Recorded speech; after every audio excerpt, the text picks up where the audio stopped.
નમસ્કાર, આપ જોઈ રહ્યા છો સ્પાર્ક ટુડે ન્યૂઝ। માંગરોળ તાલુકા શહેરમાં 7 દિવસ ભક્તિભાવથી શ્રીજીની પૂજા અર્ચના સાથે દરરોજ અલગ અલગ ધાર્મિક સાંસ્કૃતિક કાર્યક્રમો યોજ્યા બાદ ભક્તોએ આજે ભારે હૈયે બાપાની વિદાય કરી હતી।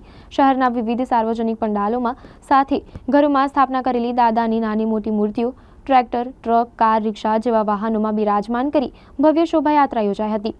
ગણપતિ બાપા મોરિયા, અગલે બરસ તું જલ્દી આના નાદ સાથે અબીલ ગુલાલના છોડો ઉડાડતા ડીજેના તાલે અને ઢોલ શરણાઈની સુરાવલી સાથે વાજતે ગાજતે વિઘ્નહર્તા દેવની વિદાય કરાઈ હતી।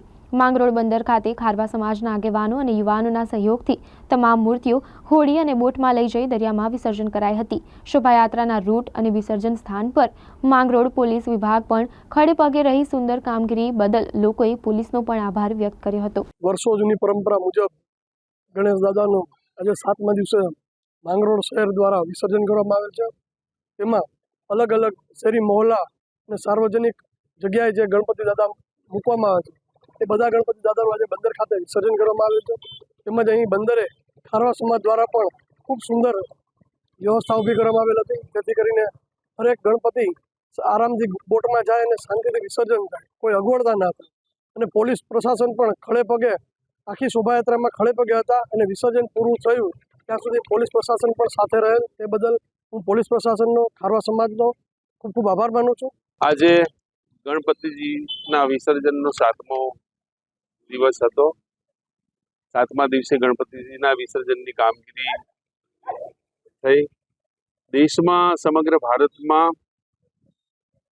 સનાતન ધર્મના ભક્ત ભાવિકો ગણપતિજીની પૂજા કરી અને એકતાનો અનુભવ કરે છે। ભારતીય સંસ્કૃતિ એના દ્વારા ઉજાગર થાય છે। એવી જ રીતે માંગરોળ શહેરમાં પણ હંમેશની જેમ આજે 7 દિવસ સુધી ગણપતિજીની પૂજા અર્ચના આરતી કરીને વિસર્જનનો દિવસ હતો। ખૂબ જ બહોળી સંખ્યામાં સમગ્ર માંગરોળના અને આસપાસના ગામડાના લોકો દ્વારા માંગરોળના દરિયા કિનારે આવી ખારવા સમાજનું જે આયોજન છે, હોડી અને બોટ મારફત મૂર્તિની દરિયામાં લઈ જઈને વિસર્જન કરવામાં આવ્યું। ખારવા સમાજના યુવાનોએ આ વિસર્જનની પ્રક્રિયામાં કોઈ પણ પ્રકારનો અણબનાવ ના બને, કોઈ ડૂબે નહીં, એના માટેની પૂરતી તમામ પ્રકારની વ્યવસ્થાઓ હોડીમાં, બોટમાં અને કિનારે કરેલી હતી। અને આ દિવસે આજે પણ કોઈ પણ પ્રકારના અણબનાવ સિવાય ભગવાન શ્રી ગણપતિજીની ખૂબ સારી રીતે વિસર્જનની પ્રક્રિયા પૂરી થઈ છે।